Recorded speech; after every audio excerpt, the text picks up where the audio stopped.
I'm referring to the workers here in this center, in this conference center, and also the workers on the streets of Rome, the police, women and men, the security officers. To all of them, from all of us, a sincere thank you.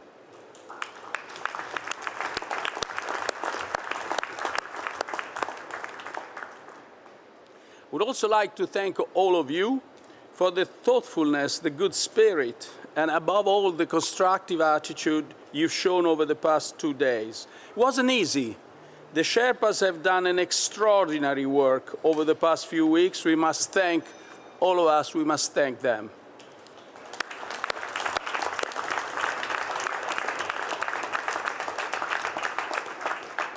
The past few years had inflicted severe damages to our ability to work together. The health workers and the doctors who stood with us in our family photo are a powerful reminder of what all of us have gone and are still going through for some of us. But this summit gives me the confidence that we can restore the ties that bind us in the interest of the entire global community. As President Biden said, we want to remember the summit as the one where we succeeded. And indeed, if we look back at the last year, because these 2 days have only been the final step of a year-long of work, hard work. We've reformed the international tax system, we've overcome protectionism in medical goods, secured more vaccines for the world's poorest. We've worked with the IMF, as just been recalled a moment ago, ensuring the $650 billion in special drawing rights and other pledges. We were able, and here I have to thank especially the President of the European Commission, to launch a significant effort to cope with the humanitarian crisis in Afghanistan. And then we continue the fight, the commitment in the fight to climate change for the benefit of current and future generations. So, what's the success of this summit? Well, G20 countries committed to keeping the 1.5 target within reach, with a series of immediate actions and medium-term commitments. We've decided to put coal behind us, starting with the international public commitment to eliminate finance for the new unabated coal, that all this finance will stop by 2021.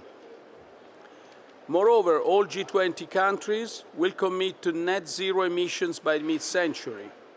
And we've moved much closer to the goal of reaching the $100 billion in climate finance to support vulnerable countries.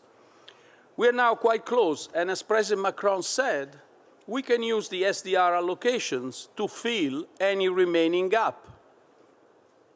I'm glad to announce that Italy will nearly triple its finance commitment to $1.4 billion a year for the next 5 years to this effort. We are proud of these results, but we must remember that's only the start.